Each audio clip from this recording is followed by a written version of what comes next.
दोस्तों, खुशी हमें पल भर की संतुष्टि देती है, लेकिन संतुष्टि हमें जीवन भर की खुशी देती है।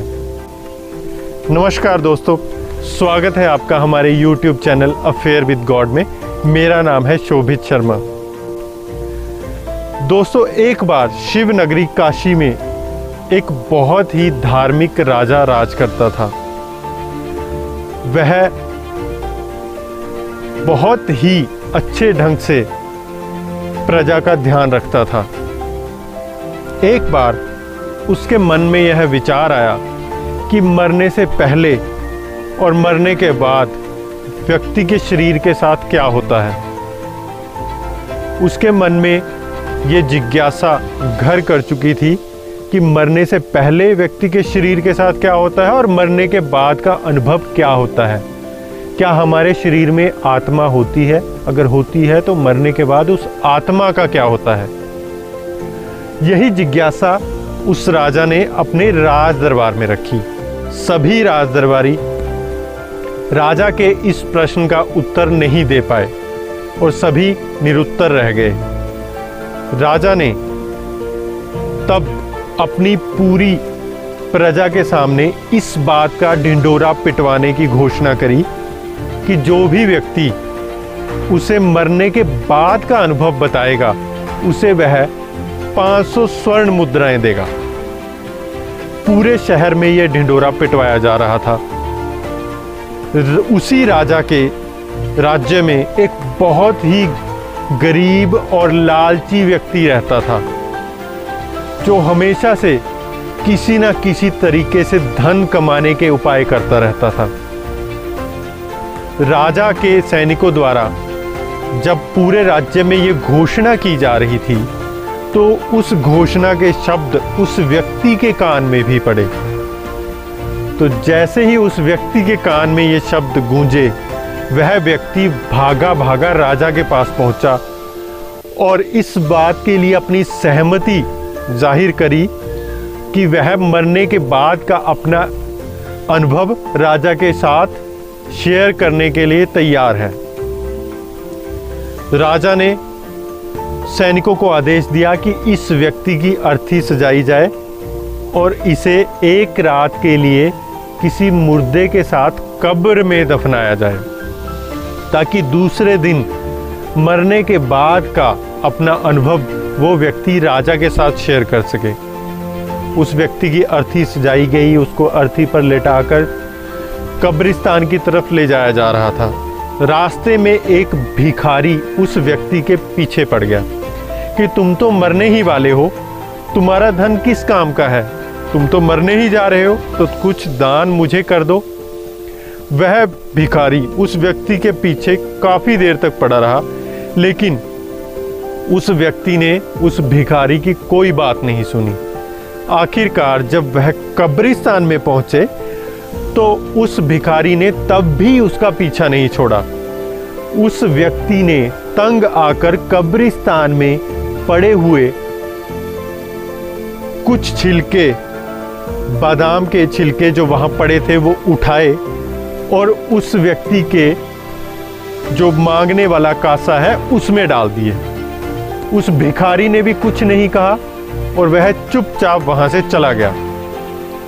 उस व्यक्ति को मुर्दे के साथ कब्र में लेटाया गया और ऊपर से राजा के सैनिकों ने उस कब्र को अच्छे से बंद कर दिया।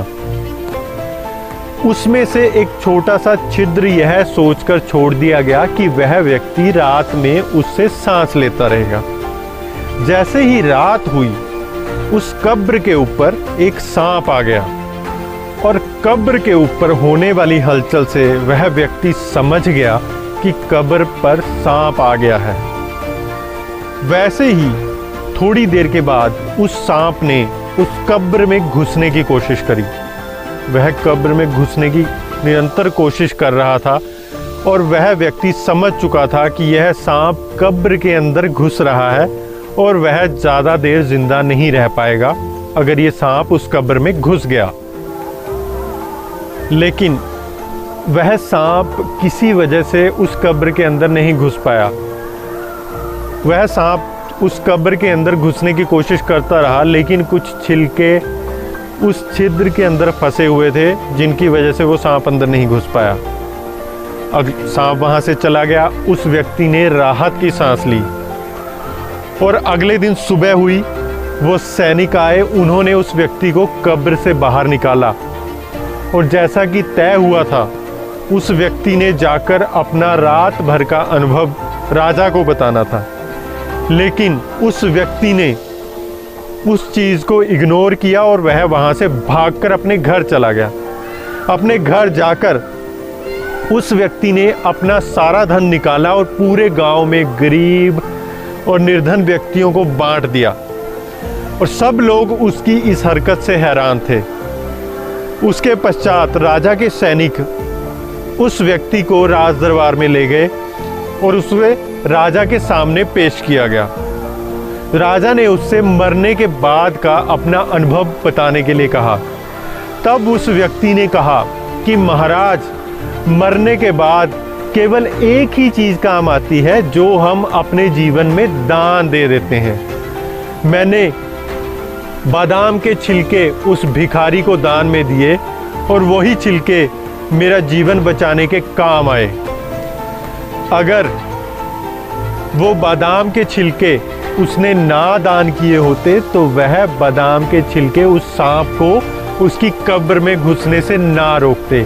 इसलिए इंसान को जीवन में हमेशा दान ज़रूर करना चाहिए, क्योंकि ये एक दान ही है जो मृत्यु के बाद आपका सहारा बनता है। तो दोस्तों, उम्मीद करता हूँ कि आपको यह कहानी बहुत पसंद आई होगी। तो आप इस वीडियो को लाइक करना मत भूलिएगा। इस वीडियो को ज़्यादा से ज़्यादा शेयर करिएगा ताकि यह वीडियो ज़्यादा से ज़्यादा लोगों के पास पहुँचे। और कमेंट बॉक्स में अपने कमेंट देना मत भूलिएगा, ताकि हम आने वाले समय में और भी अच्छी अच्छी और सुंदर कहानियाँ आपके लिए ला सकें।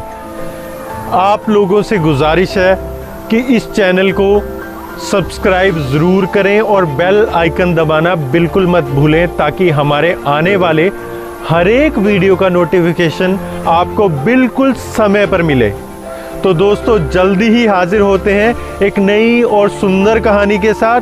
तब तक के लिए नमस्कार।